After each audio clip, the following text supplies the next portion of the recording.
भांजियों, आप सबका मामा को नमस्कार प्रणाम। आज रायसेन की इस धरती पर क्योंकि बच्चे हर जगह यही मांग करते हैं, मामा मैदान नहीं है, मामा मैदान नहीं है। हमारे 8 सम्मानीय विधायक यहां बैठे हैं, सुदेश जी भी है, हरीश सप्रे जी भी है, वो भी हमारे ही जिले में है।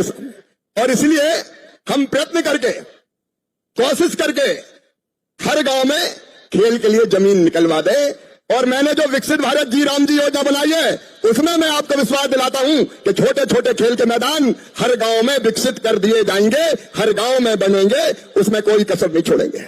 लेकिन अब क्रिकेट, कबड्डी, खो खो, कई जगह वॉलीबॉल की डिमांड आई, रस्सा कसी, चम्मच दौड़, म्यूजिकल रेस, अलग अलग खेलों की बात हो रही है। तो धीरे धीरे ये खेल संस्कृति, क्योंकि मुझे पता है इन्हीं गांव की गलियों और शहर की गलियों में से खेल के रविंद्र जडेजा जी जैसे खिलाड़ी निकलते हैं बेटा बेटियों।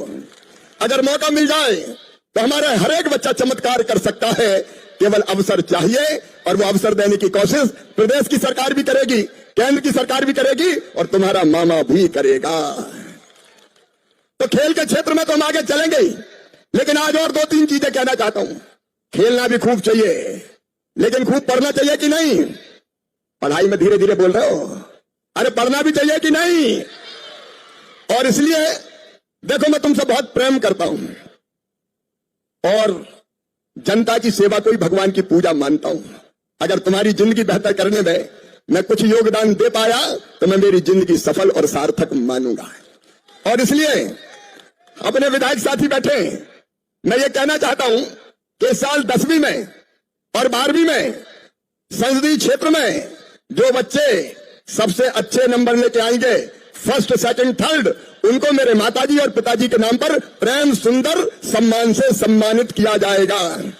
पढ़ाई में भी करेंगे हम, होना चाहिए कि नहीं पढ़ाई में? और एक तो संसदीय क्षेत्र का होगा और दूसरा होगा हर विधानसभा में जो बच्चे फर्स्ट, सेकंड, थर्ड आएंगे उनको भी प्रेम सुंदर सम्मान से सम्मानित किया जाएगा, ताकि वो बच्चे पढ़े, आगे बढ़े और उनकी जरूरत पूरी हो सके। देखो, मैं हर दर्द तो दूर नहीं कर सकता, लेकिन ये विश्वास दिलाना चाहता हूं कि जिन बच्चों में टैलेंट है, क्षमता है, बुद्धि है, उनको पीछे नहीं रहने दूंगा, उनके विकास में योगदान देने की कोशिश करूंगा।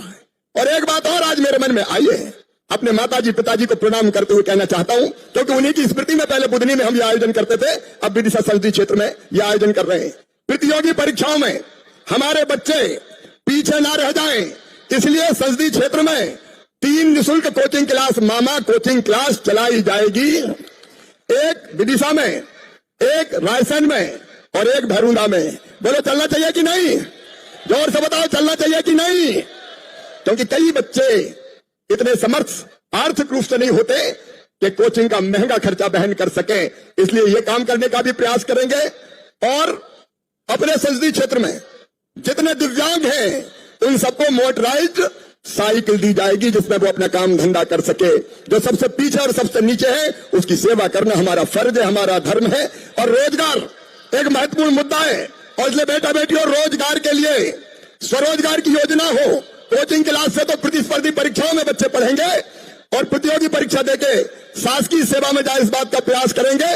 लेकिन स्वरोजगार की योजनाएं, उनका ठीक लाभ अपने संसदीय क्षेत्र में देने के लिए मैं एक अलग टीम बनाऊंगा जो तुम्हारा मार्गदर्शन करेगी, और जरूरत पड़ेगी तो मामा तुम्हें पूरा सहयोग करने की कोशिश करेगा। आज ज्यादा लंबी बात नहीं करता, ये सेवा का भाव है, सेवा का भाव, क्योंकि तुम्हारी जिंदगी बेहतर बने, ये मेरी जिंदगी का मकसद है। और उसी का एक अंग है खेल। मैं और मेरा पूरा परिवार आज साधना भी है। पहले कार्तिकेय मैच करवाते थे बुधनी में, हम अपने माता पिता की स्मृति में ये सारे सेवा के कार्यक्रम करवाएंगे। आज मैं आभार प्रकट करता हूं हमारे विधानसभा के अध्यक्ष सम्मानीय श्री नरेंद्र सिंह तोमर जी का। आप कृपया करके पधारे नरेंद्र सिंह जी, आपका हृदय से स्वागत है। हेमंत जी, आप पहली बार प्रदेश अध्यक्ष बनने के बाद हमारे जिले में आए हैं, आपका मैं हृदय से स्वागत करता हूं, अभिनंदन करता हूं। मेरे कई मित्र जो सहयोगी हैं, बाहर से आए हैं, जय जी साहिब, सुधीर जी साहिब, योगेन जी साहिब, उनका भी मैं हृदय से स्वागत करता हूं। और जडेजा जी, जडेजा यानी जज्बा, जडेजा यानी जुनून, जडेजा यानी जीत की पारी का जश्न। जो वनडे, 20, टेस्ट और हर फॉर्मेट के लिए फिट हो जाए वो जडेजा है।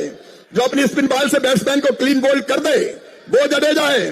जो लास्ट ओवर में भी जीत की उम्मीद जगा दे वो जडेजा है।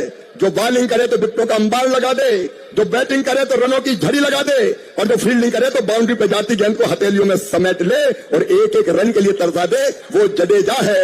ऐसे जडेजा जी का भी हृदय से स्वागत है। और रायसेन वालों, अभी डॉक्टर प्रभुराम जी कह रहे थे ऊपर किला, तो प्रभुराम जी आज आप ये आदेश ले लीजिए, जो हमारा रायसेन के किले में रोपवे की अनुमति भारत सरकार से मैं लेके आया हूं। रायसेन वालों, राकेश जी आप आ जाइए आप भी, और ये आपको आदेश की कॉपी। नमस्कार किसान भाइयों, केंद्रीय कृषि मंत्री शिवराज सिंह चौहान जी की 10 बड़े ऐलान। आज खेल महोत्सव में किसानों, गरीबों, महिलाओं, युवाओं के लिए कई बड़े ऐलान किए हैं। साथ ही आप लोग को बता दें कि किसानों को बड़ी सौगात देते हुए कहा है कि किसानों को फसल बीमा की दूसरी किस्त 8,000 करोड़ रुपए है, वो जल्द डलेगी। किसान भाई चिंता न करें, रायसेन बिरसा जिले के किसानों को बड़ी सौगात मिलने वाली है। साथ ही लखपति दीदी योजना के अंतर्गत महिलाओं को 10,000 रुपये महीने आमदनी कराने का संकल्प लिया है केंद्रीय कृषि मंत्री माननीय शिवराज सिंह चौहान जी ने। साथ ही 2 करोड़ आवास गरीब क्षेत्रों में दिए जाएंगे, ग्रामीण क्षेत्रों में, जिसमें पहली किस्त आप लोगों के खाते में लगभग जो है 35,000 रुपये की जारी की जाएगी, क्योंकि नया बजट जारी हो चुका है। अब गरीबों को पहली किस्त आवास योजना की डाली जाएगी पीएम आवास योजना के अंतर्गत। साथ ही पीएम किसान योजना की 22वीं किस्त के तहत किसानों को 2-2 हज़ार रुपये जल्द आएंगे। पीएम किसान की जो 22वीं किस्त है उसकी तारीख फाइनल हो चुकी है। बताया जा रहा है कि अगले महीने या फिर इसी महीने लास्ट तक किसानों के खाते में 2-2 हज़ार रुपये की राशि डाली जाएगी। किसान भाई चिंता न करें, फसल बीमा लाडली बनाओ को भी राशि अब 1750 रुपये जल्द से जल्द आइडियल बनेगा हिंदुस्तान में। रायसेन वासियों, इस भव्य आयोजन में आयोजन समिति और बाकी मित्रों ने जो सहयोग किया है, मैं पूरी रायसेन को हृदय से धन्यवाद देता हूं, प्रणाम करता हूं, और फिर आपको वचन देता हूं कि आपकी मुस्कुराहट ही मेरी जिंदगी है। आपके चेहरे पर खुशी लाने के लिए मामा कोई कसर नहीं छोड़ेगा। बहुत बहुत धन्यवाद, प्रणाम, नमस्कार, बोलिए भारत माता की। पूरा स्टेडियम गूंजा, जस्ट डबल हो गया है। मैं मानता हूं कि ग्राम के विकास में, विकसित भारत के लिए विकसित गांव के निर्माण में ये बजट ऐसा काम करेगा कि जो कल्पना भी नहीं होगी लोगों की। फाइनेंस कमीशन की और विकसित भारत जीराम जी की दोनों की धनराशि मिला के एक विकसित ग्राम, स्वावलंबी ग्राम, रोजगार युक्त और गरीबी मुक्त गांव बनेंगे। हम अगर महिलाओं के कल्याण की और आर्थिक समृद्धि बढ़ाने की दृष्टि से हम देखें बहनों की, तो विशेषकर लखपति दीदी योजना के लिए जो सीमार्ट की योजना की बात आज वित्त मंत्री जी ने कही है, मतलब उनके उत्पाद को बेचने के लिए हर जिले में एक प्लेटफॉर्म होगा, सीमार्ट होगा, जहां उनके बनाए हुए उत्पादों को बेचने के लिए एक नया प्लेटफॉर्म मिलेगा। और अभी तक वो जो काम करती हैं बहनें हमारी, पशुपालन से लेके कृषि से संबंधित गतिविधियों से लेके अनेकों तरह की गतिविधियां, लेकिन उससे आगे बढ़ के वो उद्यमी बने, इस दिशा में प्रयत्न किया जाएगा। गरीबों के घर का निर्माण हो या प्रधानमंत्री ग्राम सड़क योजना, सबके लिए पर्याप्त प्रावधान किया गया है। हम कृषि विभाग के बजट को अगर देखें तो बढ़ा के इस साल अकेले एग्रीकल्चर का बजट 1,30,561 करोड़ रुपया। इसमें अगर कृषि शिक्षा और अनुसंधान रिसर्च को जोड़ दिया जाए, आईसीआर को के बजट को, ये 9,967 करोड़ रुपया कृषि शिक्षा और अनुसंधान के लिए। लेकिन किसानों के लिए फर्टिलाइजर की जरूरत पड़ती है,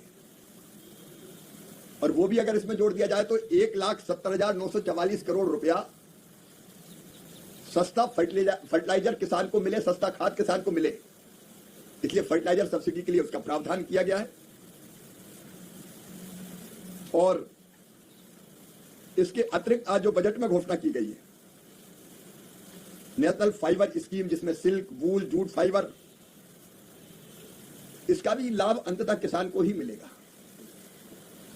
आयुष मंत्रालय में मेडिसिनल प्लांट के सर्टिफिकेशन और एक्सपोर्ट का लाभ भी सीधे सीधे किसानों को मिलेगा। तो मैं ये मानता हूं कि यह बजट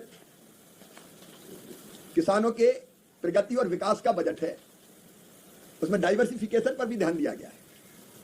परंपरागत फसलों के लिए तो काम करेंगे ही, लेकिन जैसे नारियल, कोको, काजू या चंदन की लकड़ी, नारियल के बागों का पुनरुद्धार, फिर से नए बाग लगाए जाएंगे, इसके लिए प्रावधान किया गया है। फ्रूट्स और वेजिटेबल्स का उत्पादन भी बढ़े और आसानी से जाए भी उपभोक्ता के पास, उसके लिए अलग प्रावधान किया गया है।